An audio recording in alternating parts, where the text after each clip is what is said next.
Hey, you guys, this is Shella D. Bridgman, and this is the first installment of the Shella D. Bridgman Show. So, welcome and enjoy.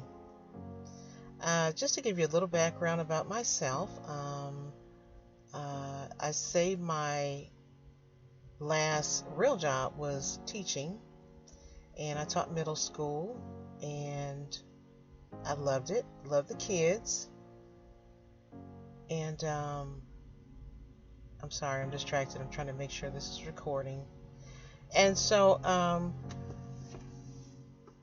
yeah, I haven't really been able to commit to anything else since then because it was something really meaningful. I was a part of a community. I taught in the community that I grew up in, so a lot of the students I went to school with their parents, and they would bring the yearbooks to my classroom, and I would tell them about their parents, like the girls, like, oh, all the guys liked her, and, this and that. So it was more than just a job to me. And since doing that, I haven't really been able to commit to anything that I felt was really worthwhile, that where I could really make a difference. Um, I stopped teaching in 2007, left my job, and in 2008 I left California and I put everything in storage and left. Hit the road and traveled around not California, the US a little bit. I lived in DC for about 2.5 years in my stepfather's house, and I worked on the 2010 census. And while doing that is when Oprah Winfrey had auditions for folks that wanted a show, and I think that's when no, I think they were already out before she quit. Dr. Phil and all those people came along, but yeah, so I went and tried out for my own show, and it didn't work out. I didn't get a show. I was out there in Georgia, hot and tired, and I learned something about myself that even though it was that important to me, I was hot and I was tired, and those two things are just I'll never be my best if I'm too hot or if I'm too tired. Okay, so you can hear him. You might hear him in the background. This is the little guy that you're looking at. This is Tommy Wayne. He is named for my father, Thomas Wayne, who passed maybe about 2 months ago now.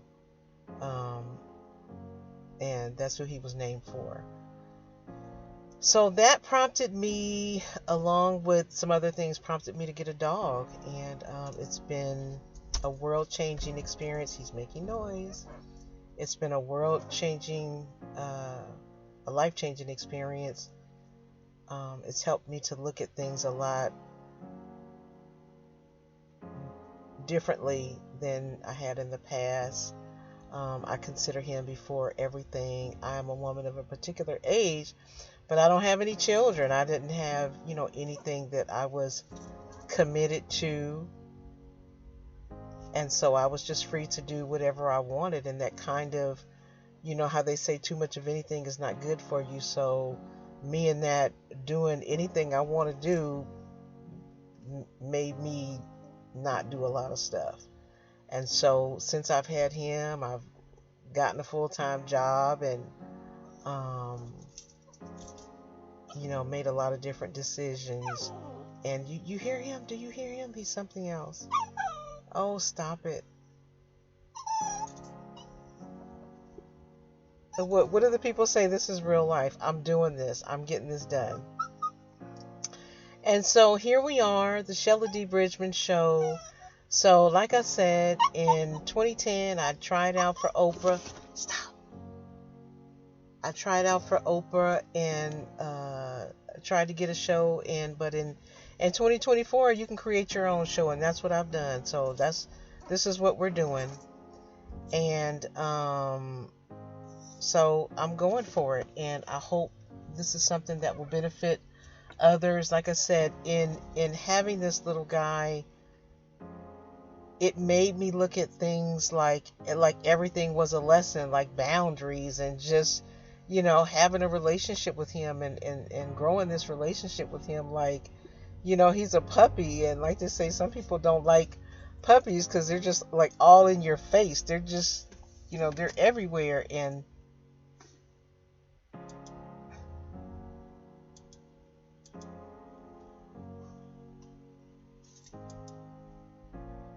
I'm sorry. And so, yeah, he's a whole thing. And so, yeah, like, he's cute as I don't know what, but like one of our rules is that, when I'm eating, he can't be in my face. That's not what I do. I don't eat with him. He has his food. I have my food. And so boundaries is something that I had to learn to have with him, and it's something that you can apply in your life with everybody. So that's what I've learned with having him, that in learning to have this relationship with him, or developing this relationship with him, it's a lot of basic practices that you use in life with everyone, is what I've had to really pay attention to. So I'm going to share some stories with you, and I think they'll be useful, and I think you'll like them. And again, welcome to the Shelly D. Bridgman Show. Hey.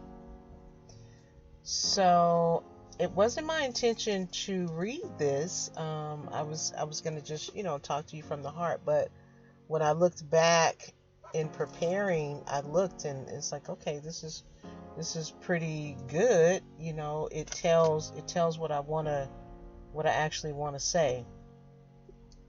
So one of the things that I wanted to say to you is, just like I'm stepping out and I'm pursuing this for myself, I'm making it happen for myself. This is, no TV deal or something like that. I'm out here and I'm doing it, and this is the Shelly D. Bridgman Show. So here we have it. So I want to say to you, don't be afraid to follow whatever your dream is, and to take the first step, and to start wherever you are and move forward. So I'm doing this to inspire you, and everything that I do is intended to be inspirational. You know what? Maybe you can hear him in the background. I'm telling you, this, like the people say, this is real life. So I want to get into. I have here that I have to constantly forgive him, moment to moment, day to day. We start again every day, because he's a puppy. He's maybe about 5 months old now. So 5 or 6 months old now. So you can just imagine what he gets into. I mean, today he got a hold of a toilet paper roll, and I looked, and he just shredded it. It's like paper is the enemy. I don't know what it is. The paper bags, when I'm trying to pick up his poop, if he sees, it's a whole thing. Us in the parking lot and everything. It's just him and the paper. Paper is his enemy. I don't know why. I just don't know why. So yes, he's talking to you guys. Let's see, where do I want to start? Okay, so I'm just going to start here. Every day I say, I hope that this one will be better than the last. We constantly look for progress and growth in our relationship. Last night is when I first moved his bed. Energetically, it felt better for me, because being a new mom, I was kind of overwhelmed by him just constantly being in my presence.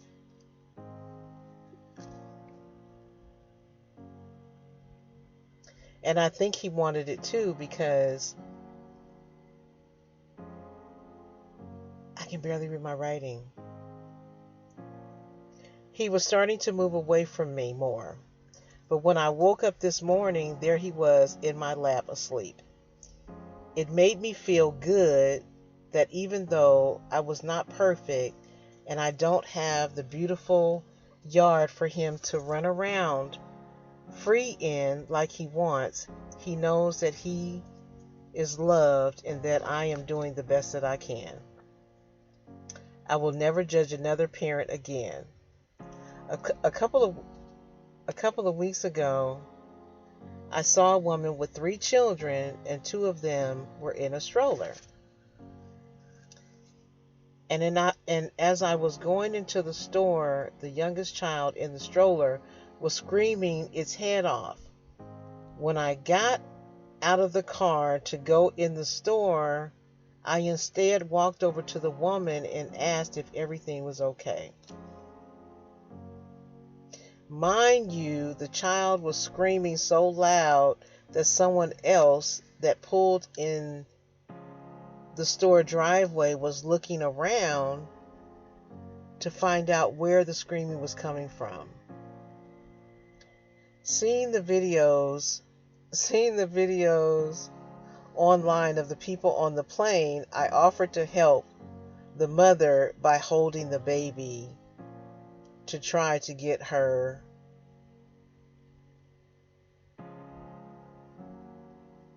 I don't know what this says. Holding the baby to try to get her to calm down. But the baby would not have it. I think she screamed more. I asked if the baby was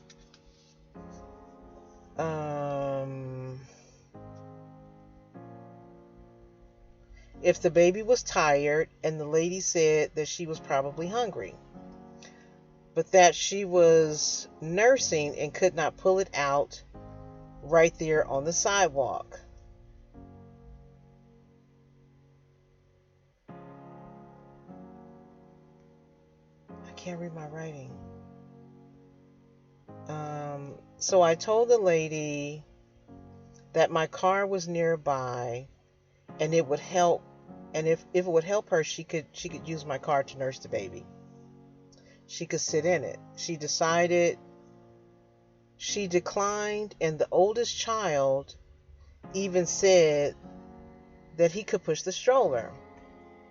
I pointed out to her that the baby really did seem distraught, and the two others were fine. I told her that all children are different, but that this one really needs her attention, because as inconsolable as she was, when her mother picked her up, she stopped crying immediately.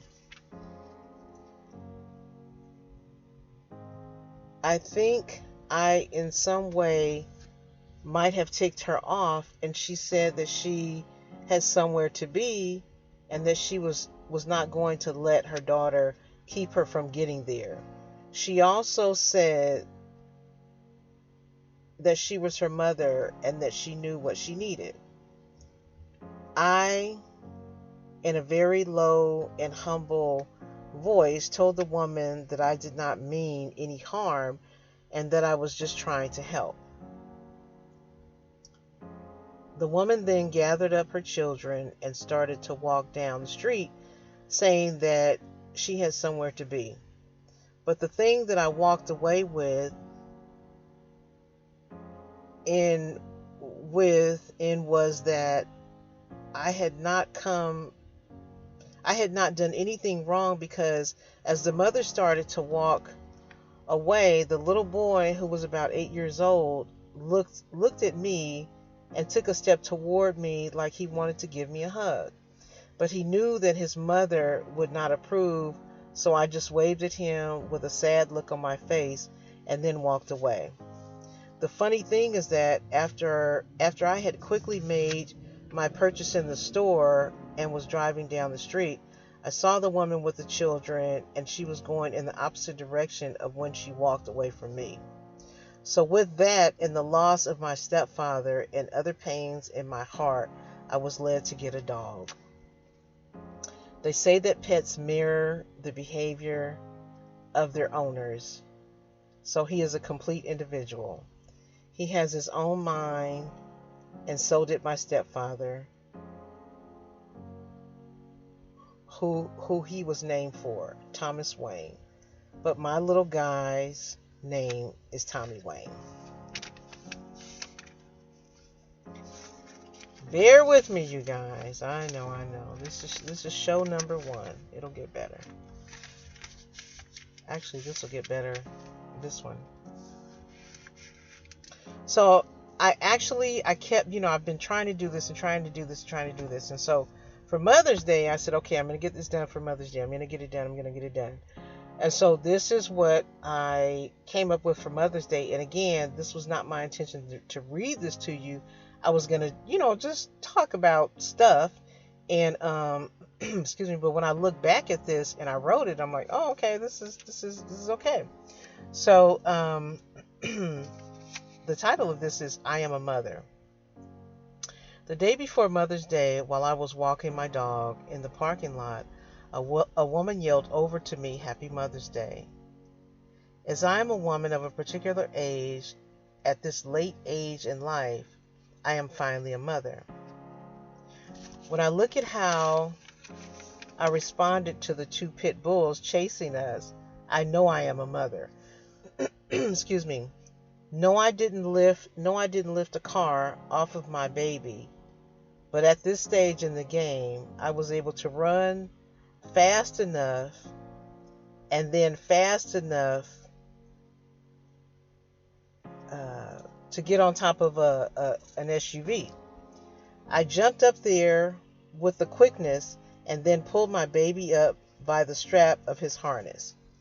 I didn't miss a beat, and my instincts kicked in on how to save us. So when he is misbehaving, I remind him of how I saved his life and that he should act better. I also now understand how difficult this job can be, like the time when in front of a group of vendors, after I just walked away from them, my dog snatched a bag of poop out of my hand and shook it with such velocity, with poop flying everywhere. I was so embarrassed. And when we went to the park, which is now considered our park, he grabbed my straw hat and would not let it go until he tore the outside trim off of the hat. But this was not the first poop shaking incident. I'm laughing at my old stuff. But this was not the first poop shaking incident. One morning, we were in the 99-cent store parking lot doing our morning walking, and this, you can hear him in the background, doing our morning walking, and this nice gentleman sitting in front of the store nicely commented on how cute my little guy was. Then he made a poopy, and then being a new mom, I was not prepared. So I had to walk back to the car to get something to pick it up. And the first thing I saw was a training pad. I felt good about it because I know it would be big enough to handle the job. So I start picking up the poop, and he grabs it and goes to swinging it, poop and all. I was so embarrassed that I didn't know what to do. And the man who had just said he was so cute didn't say a word. And how when I am disciplining him for behaving badly, at first I was concerned about what other people thought about me. In this day and age. But now I think you don't have to go home with him and deal with his unchecked bad behavior. And I know I'm a good mom because he has more treats and different kinds of chew toys and bones than I can remember. An electric bed, satin sheets, a leopard pillow. So again, I tell him how good he has it. He always has more than enough food. That's probably why he feels a little heavier. Listen to him, you guys. I wipe him down every time he comes inside, and I make sure he's covered at night so that he's not too cold. He's just doing this because I'm not paying him any attention. And when we play in there, now this is funny, and when we play in the park, and when he doesn't bring the toy to me and just keeps walking by like I'm not standing there, yes, I'm a little embarrassed. But I will say this to you, and just how he wants everything I have, just like I did my mother. But how I do things like set boundaries. He can't be in my face begging while I'm eating. And how he tries to eat everything off the ground like I don't feed him. Like one day we came out of the store and I had just bought him a couple bags of dog treats, and I was feeding them to him, and I bought a water bottle because we were going to do a good walk, and a woman said to me, "Boy, he sure is hungry." I just looked at her. So my little one is an only child, and he is my first and at a late age in life. So yes, he is spoiled, and all he wants to do is be outside and have my attention, and when he wants to be alone, he will let you know that too. So nowadays, I try not to judge too harshly when I see a mother and child getting into it, because I know me and my little one have our times. But since day 2, when he got loose from me and didn't run away, and all of the opportunities since then, I know that we belong together and he is mine for sure. And at the end of the day, when the lady shouted across the parking lot to me, "Happy Mother's Day,"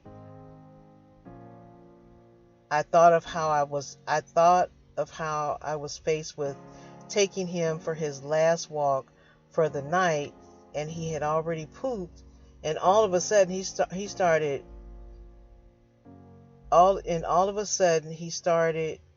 and was poop he stopped and was pooping again. I had nothing else in my pockets to pick it up. Being in a strip mall parking lot, I found some discarded packaging and used that and a leaf to gather up his poop and dispose of it. So yes, I am a mother, and a good one at that. So to all of you women who are dog moms or pet moms, you are a mother, and don't let anyone tell you different. So happy Mother's Day to you all. So that's it, you guys. That's it. So again, we'll keep going. There will be more. It'll be good. It'll be better. And this is about me and Mr. Tommy Wayne and the lessons learned from us being together. And there's so many that have come up. I didn't write them down.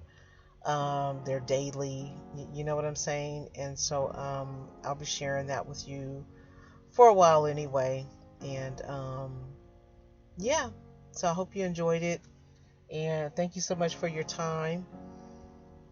And I'll see you the next time. It's the Shelly D. Bridgman Show.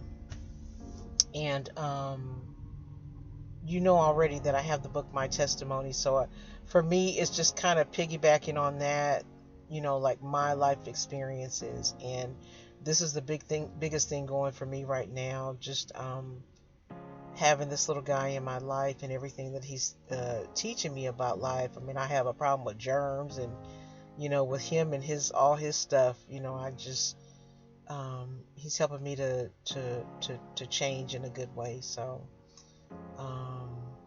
yeah, thanks again. Thanks for coming. I hope to see you the next time. I don't know how often we're going to do this, but I'll be here, and I hope to see you. And thanks again.